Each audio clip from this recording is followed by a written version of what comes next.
Step 4. On blessed and ever memorable obedience.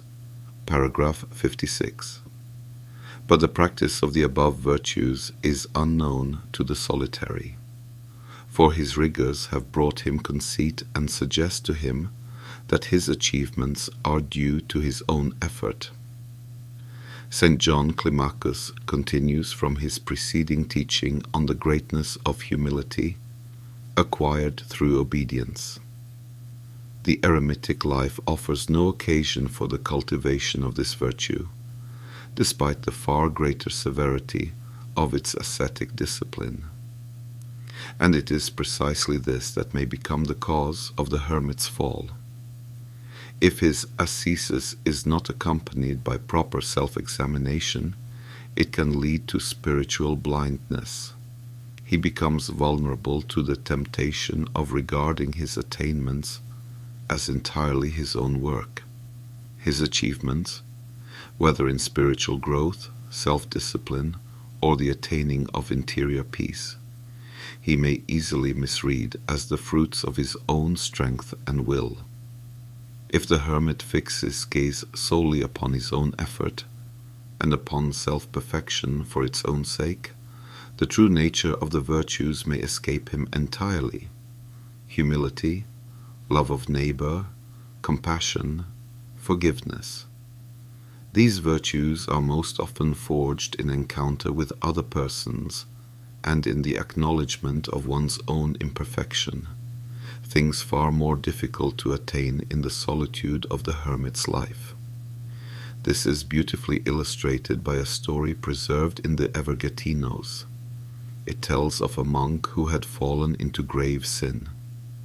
He repented and resolved to visit an elder in order to confess his fall. Yet he did not choose well. The elder, having heard the confession, pronounced over the monk a harsh judgment, one that was not warranted. Before him sat no hardened sinner, no man who, after many admonitions and explanations, had refused to amend his life. The monk had come with contrition in his heart.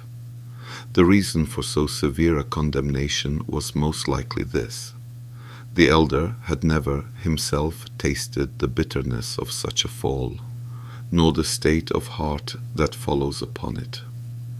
Or perhaps, even if he had passed through such a fall, it had not enlarged his heart in such a way as to make him truly one with those overtaken by a similar lot. But above all, it was the very severity of his life that had drawn him into a proud posture of perfection, so that he now judged the conduct of others with great harshness. His approach caused grave harm. Instead of healing, he instilled despair, a despair that led the monk to resolve to abandon his vocation and return to the world. We are well aware that this danger lies in wait for all who have allowed success to become a source of personal pride. Such a man becomes convinced of his own infallibility. He grows deaf to the reproofs of conscience and to the correction of his neighbors. In the spiritual life, this fall is made plainly visible, and it inflicts many wounds.